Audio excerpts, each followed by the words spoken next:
October the 26th, 1988, near Düsseldorf.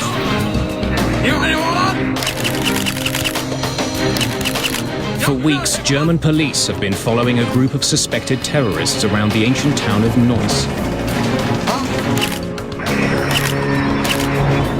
Today, they'll make their move.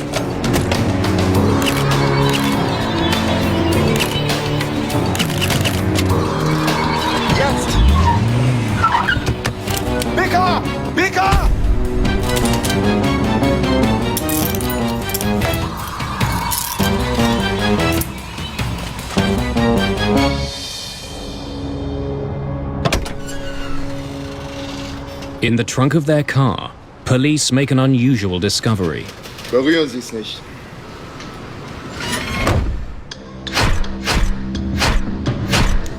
Police raid apartments used by the two men.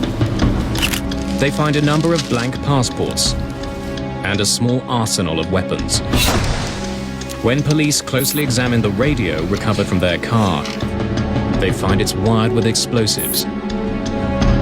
Those devices used a combination of an improvised barometric device and a timer, a short delay timer.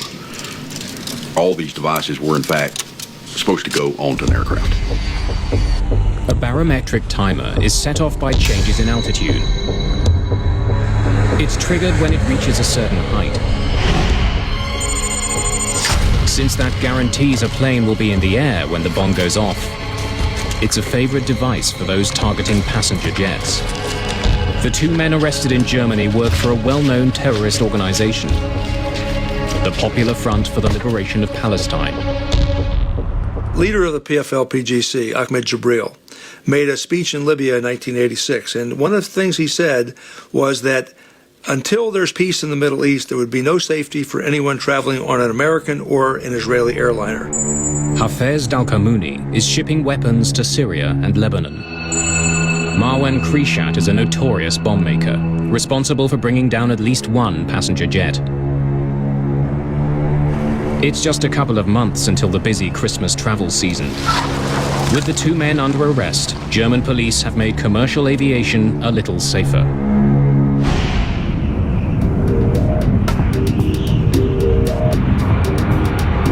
Months later, Pan Am Flight 103 is on its way from London to New York. The jet has just taken off from Heathrow Airport. There are 259 people on board. Most of the passengers are American. Charles McKee actually works for the US government. Khalid Jafar lives in Detroit and is returning home from a trip to Lebanon and Germany. The first part of the trip to the United States takes the plane northwest up over Scotland. The so-called Daventry departure is one of 6 preset routes that jets follow on their way out of Heathrow. Lockerbie is one of several small towns the plane will pass over. Tucked away in the Scottish lowlands, residents are barely aware that they live below a busy aerial highway.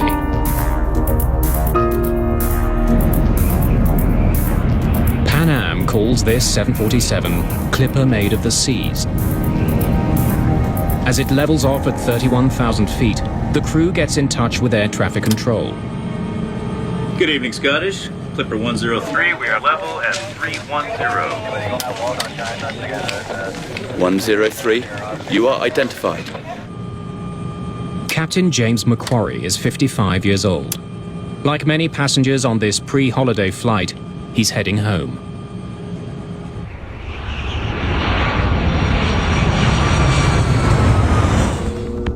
Five miles below, the people of Lockerbie prepare for Christmas. Michael Gordon is chatting with a friend when a strange rumbling noise fills his house. Hang on, there's something odd outside here. The weather that night was a bit wild. There was a fairly strong westerly wind, and I could hear it hitting the window in front of me. From my window I can see Lockerbie because my house sits up on the hill. And I heard this noise which was above the noise of the wind, and the noise sounded like thunder. And the noise got louder and louder.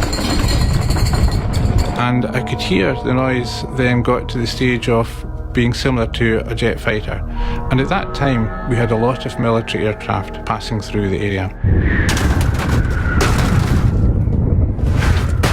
However, I saw dark objects, dark things falling from the sky. Against the lights of Lockerbie, I could see these black objects coming down. And then, from my right, quite high on my right, I could see a long, thin, black object which had a fire on the upper surface coming in. And it was making its way towards Lockerbie.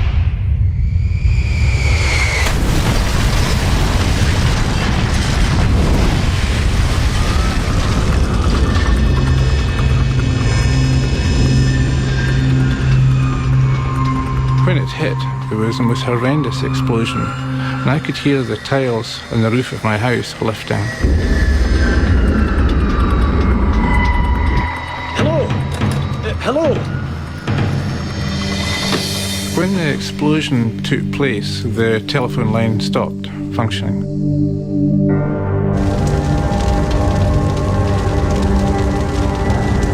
Lockerbie is burning. Enormous flames reach into the night sky. Michael Gordon races to the neighborhood that is hardest hit. The street was on fire, the lawns were on fire, and houses were on fire. And it was difficult to go without finding my trousers burning and my shoes burning. You had to jump about quite a bit because everything was on fire. But I remember at that point finding an airline ticket, and it was perfectly intact. There's no damage by fire or fuel or contamination of any sort. And the airline ticket said London Heathrow to JFK. Somehow, Pan Am Flight 103 has fallen from the sky and smashed into Lockerbie, Scotland.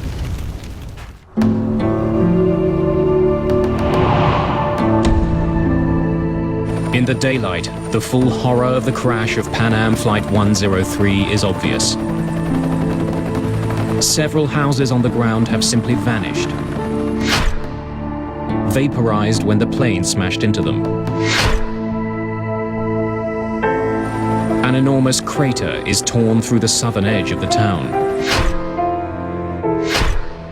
1,500 tons of rock and earth have been blasted out of the ground. 11 people from Lockerbie are dead, along with all 259 people who were on board. As far as I know, I've lost my brother-in-law, my sister-in-law, and their house is just a 30-foot crater. In the ruins of their homes, they search for the bodies of the aircraft's passengers. Such a catastrophe, so sudden, so great a shock for a quiet town. It looked like a scene out of hell. This whole road was ablaze. Didn't know what it was, and then we rushed outside and just all this debris coming down. Air crash investigators have arrived in Lockerbie within hours of the crash. Mick Charles is the lead inspector for the British Air Accidents Investigation Branch, the AAIB. One of the first sites we went to was the site of the crater. That was still smelling very much of aviation fuel for a start, and scattered all around were bits of debris and in some cases human tissue as well. Charles quickly gathers his team to begin looking for clues. It was all heaving, it was happening, there were loads of people, and it was to some extent chaos. You'll be organised into groups, headed by an AAIB inspector. Does anyone have any questions? The sooner we start, the better. More than 1,000 police officers and 600 members of the military pour into Lockerbie. You always have this sense of wanting to get to grips with what it is. It was quite clear that whatever it was colossal.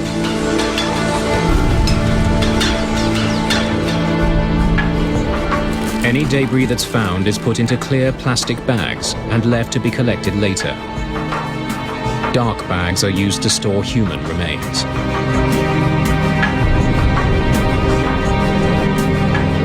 It's just days before Christmas, but the holiday spirit has been shattered.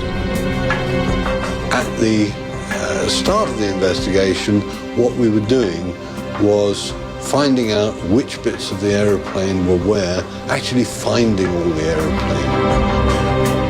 The sheer scale of the disaster is difficult to comprehend. Chris, the RAF have offered us a helicopter. Can we use it? Absolutely. With so much wreckage being found, investigators need to get a bird's eye view and locate the largest fields of debris. The maps of that area were a very short supply, and we ran out of them very quickly, so we had to use black and white photocopies initially.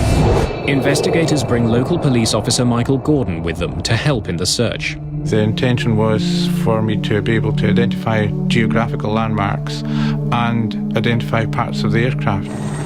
They soon get a better sense of their enormous task. When we were in the helicopter, we could see that the wreckage came out in a cone shape, emanating from Lockerbie, and the cone shape got wider and wider the further from Lockerbie. The principal feature that I was looking for was to try to establish some pattern of the wreckage which would basically help me direct the ground investigators. They're shocked by what they find. Pieces of the plane are scattered over an area larger than all of London. More than 2,000 square kilometers. It quickly becomes clear that Pan Am 103 was coming apart long before it hit the ground. Normally, you're seeing a fairly contained accident site. In Lockerbie, it was nothing like that, because initially the police had identified half a dozen discrete sites. A 747 is made up of more than 6 million parts. In the mangled remains of the jet, investigators need to find the one that will tell them what happened. The plane's cockpit is eerie proof that Pan Am Flight 103 broke apart in mid-air. Severed from the rest of the plane, it's 4 kilometers east of the city. When looking at the cockpit, I was looking at the roof of it, and the windows were intact. The actual nose part had cracked open, but it was as if it had been chopped off just aft of the cabin, and you could walk round the back and look into the cabin section from the back. Inside the cockpit, investigators note the positions of various switches and controls. They find the autopilot is on, and the oxygen masks are still stowed. This is a fairly standard procedure which we would do in any such investigation. The end result was that there was nothing at all untoward found in the cockpit. Everything was consistent with cruising flight. Soon, investigators discover why the damage to Lockerbie was so devastating. The main wreckage which fell on the town of Lockerbie was the wing, which is basically both the left and right wing, complete with a structure in the middle. Investigators estimate that the plane was loaded down with 90,000 kilograms of fuel.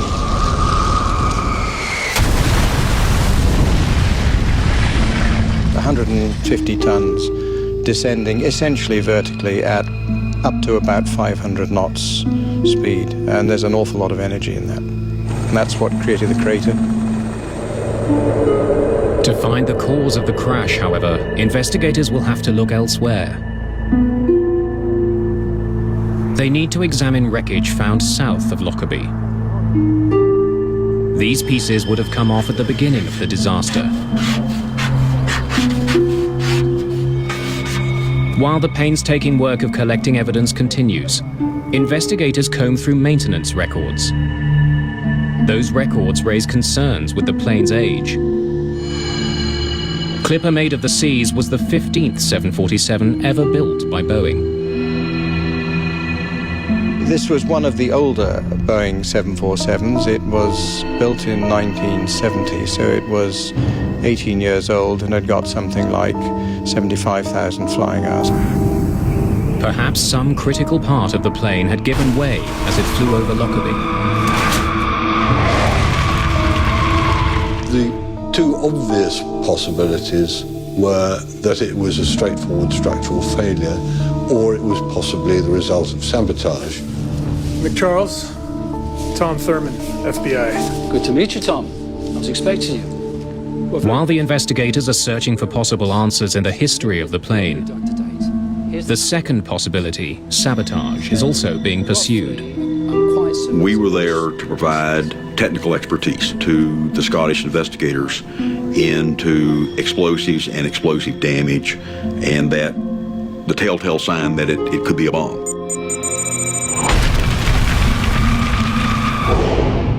Just 3.5 years before Lockerbie, a bomb had brought down an Air India jet just off the Irish coast. In that case, the plane and vital clues sunk deep to the bottom of the sea.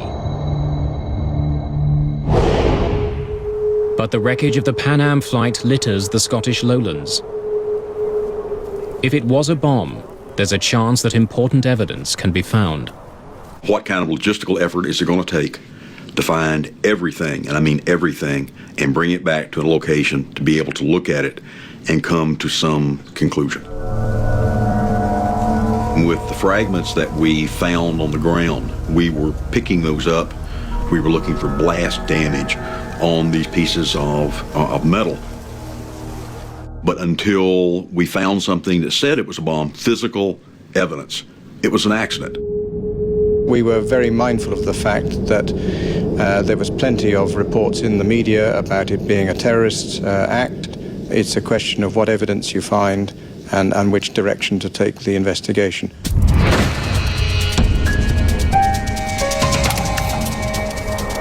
In the first 24 hours, 4 separate groups have claimed responsibility for bombing the jet. The guardians of the Islamic Revolution are undertaking this heroic execution in revenge for the blowing of the Iranian airplane by America. Dick Marquise is an expert on international terrorism working for the American FBI. A number of organizations either claim credit for or were given credit, including groups from Iran and Palestinian groups, and one Irish group also claimed responsibility for it. 6 months earlier, the US Navy shot down an Iranian passenger jet. 290 people were killed. The American government claims it was an accident, but Iran has vowed revenge.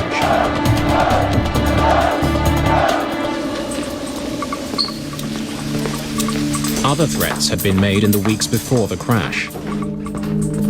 The American embassy in Helsinki received an anonymous warning that a bomb would soon be put on a Pan Am flight leaving from Frankfurt. Officials eventually discounted the threat, but a notice was posted in American embassies. Many of the passengers who boarded Flight 103 had come from Frankfurt on a connecting flight.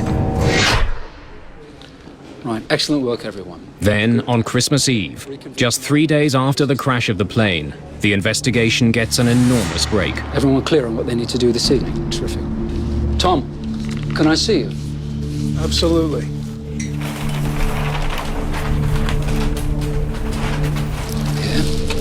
You'd like to put your gloves on, I think, for this. Mick Charles had a bag and had a piece of metal in the bag. What is it? We think it's a piece of luggage rail. It helps guide the cargo containers into place. Inspectors in the field discovered items which they recognized as being not part of a normal failure sequence that you would expect if it had been a structural failure. Nick, this has been very near an explosion. That's what we thought as well. Small marks have been made on the metal. Craters that are the telltale signs of a bomb. The hot gases of the combustion process of the explosion hits a piece of particularly metal, and it puts pits in it like you would take a blowtorch. Take a blowtorch and you have a piece of metal and you just barely touch the piece of metal, it'll make a little hole down into the metal. It's the first piece of wreckage from outside the town of Lockerbie to show any signs of being damaged by fire. Where did you find it? I'll take you out in the morning. The Scottish countryside is about to become the largest crime scene in the world. It's Christmas Day 1988. But in Lockerbie, Scotland, people are still reeling from a devastating plane crash. Christmas is just going to be remembered for all the wrong reasons. It's just tragic for everybody. We'll never believe in God again. For air crash investigators, December the 25th is treated like any other day at work. That was, in my mind, the most distinguishing characteristic of Lockerbie. And although it was over Christmas, you just stay there and you do what you have to do. Investigators converge on a farmer's field outside of the town. Over here! Keep yelling! We can't see you! Over here! The weather had turned horrible. Foggy, kind of misting rain. You couldn't see 10 feet from you. And there was debris literally all over the place. Another piece of the baggage compartment rail has been found. That looks like the piece that you showed me last night. About 20 inches is just gone. And lo and behold, that was the other piece of the skid rail that was literally sticking in the ground. We made some photographs. You know, it was a Christmas present that we could go out there to this farm and find the other piece of metal that had been blown off. No, we were not fascinated. We were pumped. This piece also has pits and craters in it, indications that it was close to an explosion.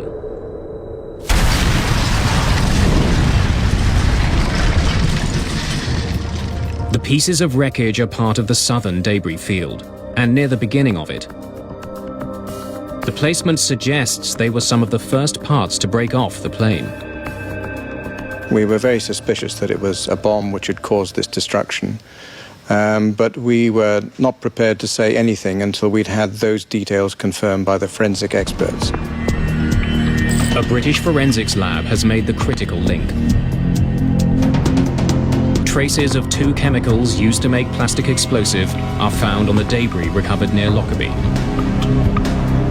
On December the 28th, just 7 days after the crash, investigators have their proof and announce it to the world. It has been established that 2 parts of the metal luggage pallet's framework show conclusive evidence of a detonating high explosive.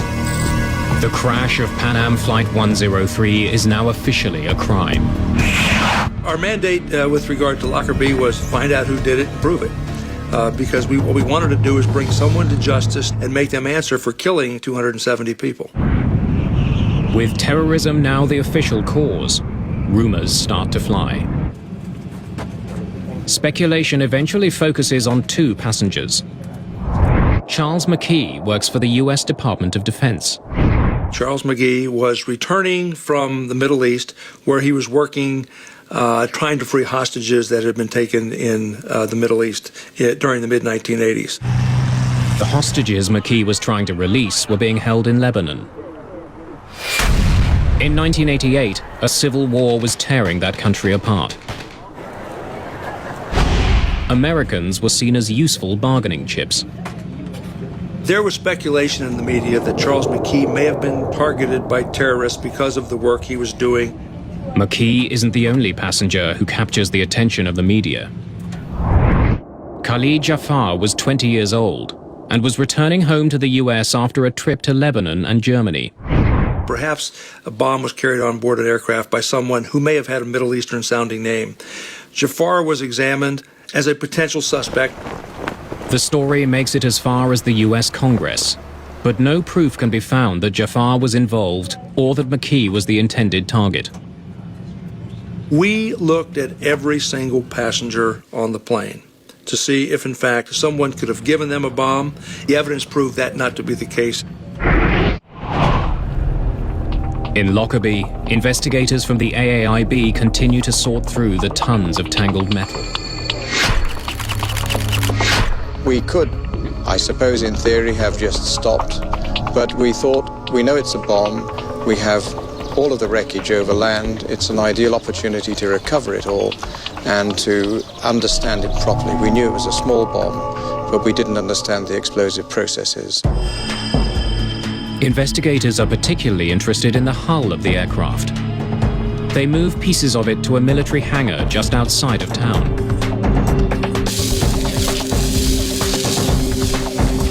It was a 5-acre shed which was long enough that we could plan to lay the fuselage out, opened up like a clamshell, using the bottom centre line of the aircraft as our sort of core line. The fuselage of an airplane is bolted to a series of frames, and each frame is numbered based on how far it is from the front of the aircraft. Before we laid out the wreckage two-dimensionally, we put lines and tapes on the floor to give us a grid, and this grid related to the geometry of the aeroplane. They begin to reassemble it like an enormous jigsaw puzzle. A lot of the structure bears characteristic shapes that you can say immediately, this looks like a door frame. A lot of stuff, it has unique part numbers which can help you identify small and fairly what you would call unidentifiable bits. As the work continues, more pieces of the plane are found that show telltale blast damage. Right, the location is 817204. When they gather the pieces that are near the front of the plane, investigators make a chilling discovery. This is where the bomb had started ripping the plane apart. It became apparent that there was an area of the aircraft in which the damage was really quite different from the rest. The fuselage in this section isn't torn, but blasted to pieces. The fuselage structure in the area of the explosion was blackened and sooted. The fractures were very rapid and jagged, unlike normal tearing fractures of skin. Frame 700 runs right round here. Not only do investigators now know it was a bomb, they know where it blasted through the fuselage of the plane.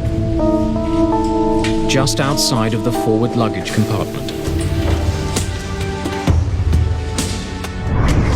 Peter Claydon is responsible for reassembling the cargo containers that were directly behind the shatter zone.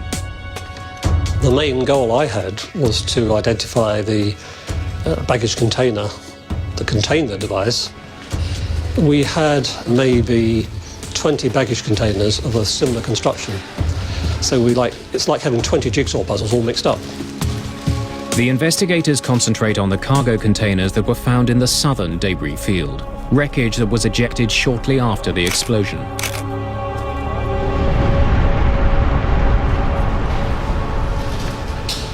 We concluded that there were only two on the aircraft, one made of aluminium, one made of fiberglass, and they had been adjacent to each other on the aircraft, and they were the only two that exhibited evidence of an improvised explosive device having detonated. The metal container, AVE 4041, is of particular interest. It was resting directly behind frame 700, where the blast damage is the worst. The damage caused to the metal container was quite severe. The damage to the adjacent fiberglass container, I think you might call it collateral damage.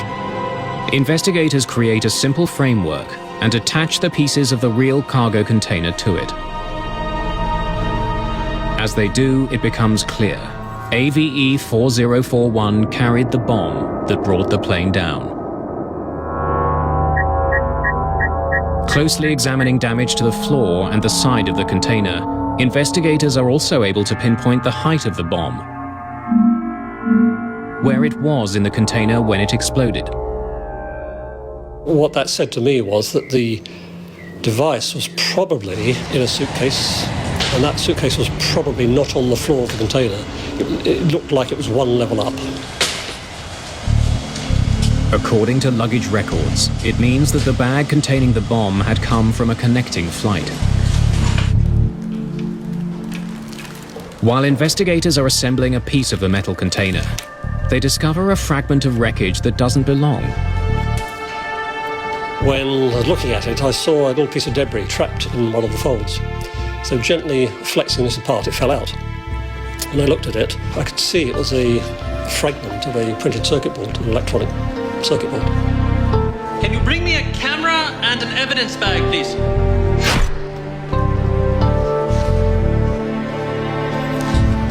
Let's get this to the lab. I didn't know whether it was a bomb, part of the airplane really, or what. It could have been somebody's shaver, for all I know. Eventually, forensic experts in Britain determined that the circuit board was a piece of a specific brand of radio. News of the discovery makes its way to Washington. It reaches Tom Thurman, who's returned to his office there.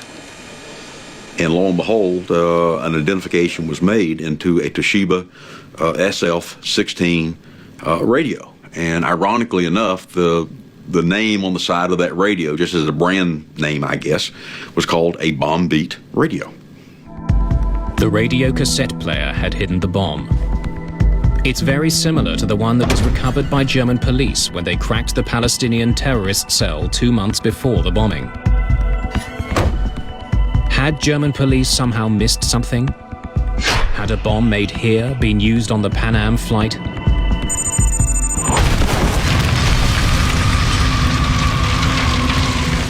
When the bombing happened, one of the initial suspects certainly was the PFL-PGC cell in Germany. The intelligence told us that the PFL-PGC was probably responsible for this. 49 passengers who eventually boarded the Pan Am flight started their journey in the German city of Frankfurt. Their bags were placed onto Flight 103 in London. But the airline did not ensure the passengers who checked in the bags actually got onto the plane. Perhaps a bomb made in Germany had slipped through the cracks at Heathrow while the terrorist walked away. We had to then, if that was the case, prove it.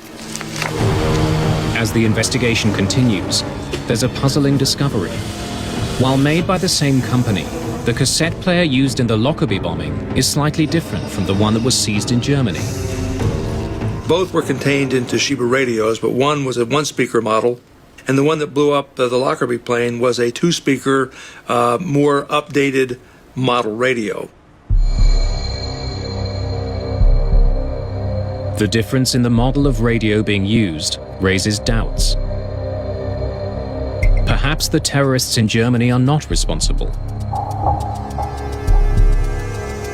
You can look at the way that a device is put together and say, hey, I know who put this together because I've seen this before, and this is the way that this bomb builder puts a bomb together. To call it a bomber's signature. Law enforcement officials need more clues to figure out who had built the bomb.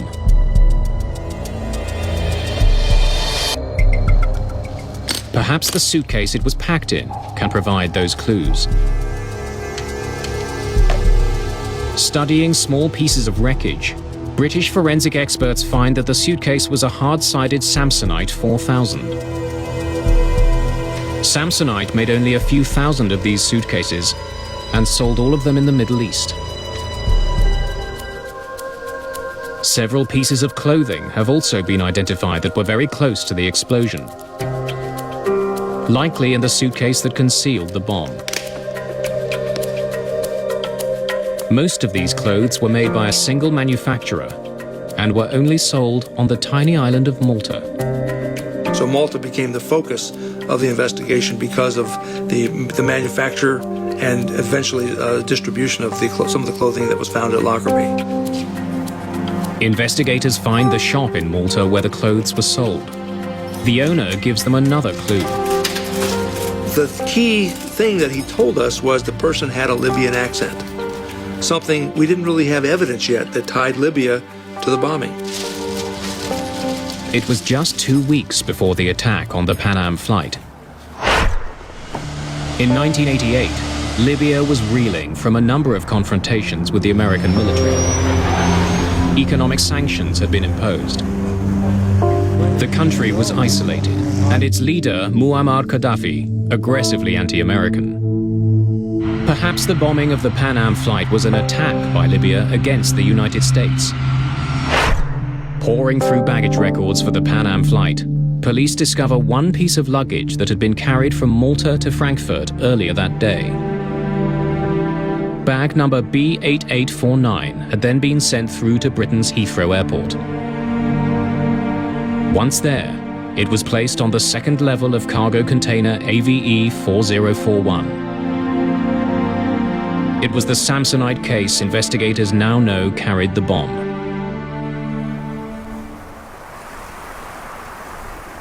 More than a year after the crash, a new discovery in Lockerbie helps simplify the confusing series of clues. Forensic experts discover another circuit board from among the clothes that came from Malta. It doesn't come from that circuit board. That was in the SF-16 radio. And this circuit board is half the size of your thumbnail. A photo of the circuit board is sent to Tom Thurman. He believes it could be a piece of the timer from the bomb. I spent months literally looking through all of the files of the FBI on other examinations that we had conducted over many, many, many years.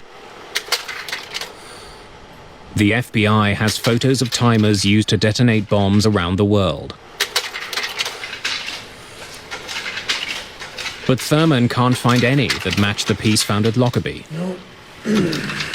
Next. After a period, I ran out of leads. And at that point, said, okay, now we need to go outside the physical FBI laboratory. Thurman eventually takes the photo of the circuit to the Central Intelligence Agency. I called a contact of mine and I said, I need to bring something over for you to look at. Sifting through reports on various bombings, Thurman finds a match. Wait a second. That could be the same. Do you have this timer? When Thurman closely examines the timer captured by the CIA, he's stunned. Within a few minutes, literally, I started getting cold chills. And right now, as I talk about it, cold chills start on me because I can still see that moment so vividly in my mind that I'm looking at a circuit track that's just like what I'm seeing in the photograph. This is what we're looking for. The timer the CIA has was seized in Africa a few years earlier. 2 Libyan men were trying to get it and several pounds of explosives past airport security. It's identical to the timer used to bring down Flight 103 and wouldn't be set off by changes in pressure like the barometric switch discovered in Germany. This device was set to go off at a certain time, not at a given altitude. This is the timer. This is a long delay timer that brought down that aircraft. But now we want to know, okay, where'd this come from? The Lockerbie bomb used a different timer and a different radio than the bomb found in Germany. Someone else was behind the destruction of the jet. This was not made in somebody's home laboratory. This was a extremely professionally made timer. While the criminal investigation becomes murkier, the accident investigation is becoming increasingly clear. The investigation eventually moves from Scotland to Farnborough, England. Well known for its aeronautics industry, the town is home to the AAIB. Several months after the crash of Pan Am Flight 103, investigators launch a massive endeavor. They begin to rebuild a 20 meters section of the fuselage from the ruined jet. They hope that it would give them information their two-dimensional reconstruction couldn't.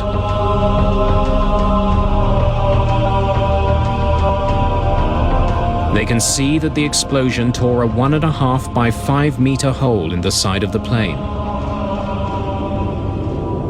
Chris Prothero is a senior inspector of air accidents at the AAIB. What was very difficult to understand was the fact that this area of direct damage was effectively a pinprick in relation to the size of the aircraft as a whole, and it was very difficult to understand how this pinprick of damage had resulted in such a comprehensive destruction of the aircraft. The bomb that brought the plane down had less than 0.5 kilogram of explosive. Yet its destructive power was immense. Investigators want to learn more about how shock waves behave inside a jet. It's rather like a freeze frame on a video footage. If you can capture that point as the thing is coming apart, it tells you a great deal about the way it's coming apart. What they discover is that the initial blast wave wasn't the only one to damage the plane. A large section of the ceiling of the aircraft has been pushed up with so much force that the rivets connecting it to the plane's frame popped. It wasn't torn apart, but blasted by a shockwave. The other features that the 3D reconstruction allowed us to identify were areas of remote pressure damage on the crown skin and other areas where explosive shock had been channeled through the internal spaces in the aircraft. The inside of a jet acts like an echo chamber, bouncing the shockwaves of the bomb around. They gather strength until they encounter a weak spot in the skin. When they do, they blast through. The work in Farnborough is powerful proof of how destructive even a small bomb can be. And how vital it is to track the bombers down. Almost 2 years after the Lockerbie disaster, the criminal trail of evidence brings investigators to Zurich. The timer that detonated the bomb is traced to a Swiss company called Mebo. One of the owners of the company admits to building it. The timer was given to the Libyan government. A total of 20 of them were made, all delivered to Libyan officials. Early in the investigation, focus was directed at the Palestinian terrorist group in Germany. Now there's growing proof that they had nothing to do with the downing of Flight 103. There were any number of suspects, and it wasn't until we kept putting everything in one pile, and the pile kept stacking up, and it spelled Libya. Criminal investigators have linked the timer that detonated the bomb to Libya. They know that a Libyan bought the clothes that were in the suitcase. And they know that Libya has a recent history of military confrontation with America. All they need now is the bomber himself. In 1999, they finally have him. At the time of the disaster, Abdel al-Megrahi was an intelligence officer for the Libyan government.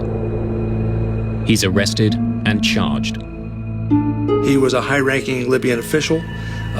He certainly could have access to whatever he wanted. Our investigation determined that Megrahi also had a front company at Mebo.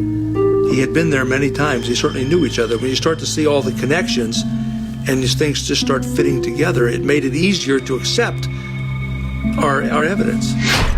In 2001, Scottish judges sentenced him to life for the murder of 270 people.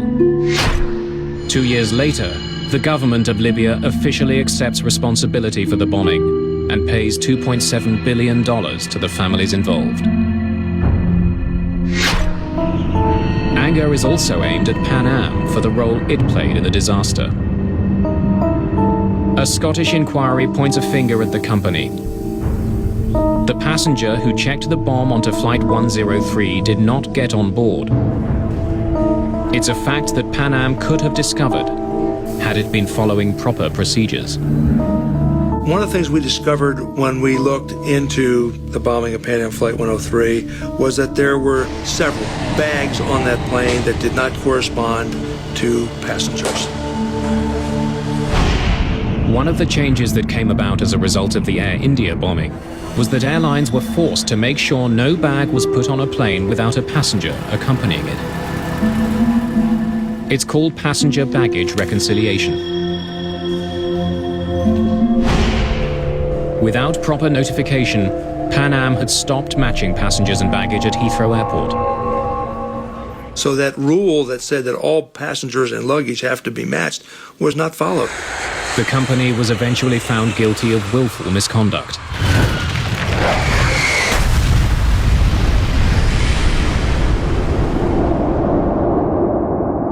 After the crash and the court ruling, Pan Am declared bankruptcy. 20 years after the bombing of Pan Am Flight 103, its shattered fuselage still stands in Farnborough, England. Those pieces may soon be used to train investigators here and around the world. A critical aid in case terrorists strike again. The enduring feeling I have as a result of Lockerbie is the tremendous level of cooperation we had from all the agencies. And considering that there were about 2,500 people with the military, the police and so on involved in this, I think that's a great tribute. Lockerbie was a rare occasion that we felt honored to be a part of, to help make this happen. You know, we played small roles, but everybody played small roles to make big contributions to an overall success. In the town of Lockerbie, there's little evidence today of the horror that exploded from the sky 20 years ago. In a small church, near where the dying plane's cockpit landed, is a stark reminder of the toll of terror and the importance of bringing the guilty to justice.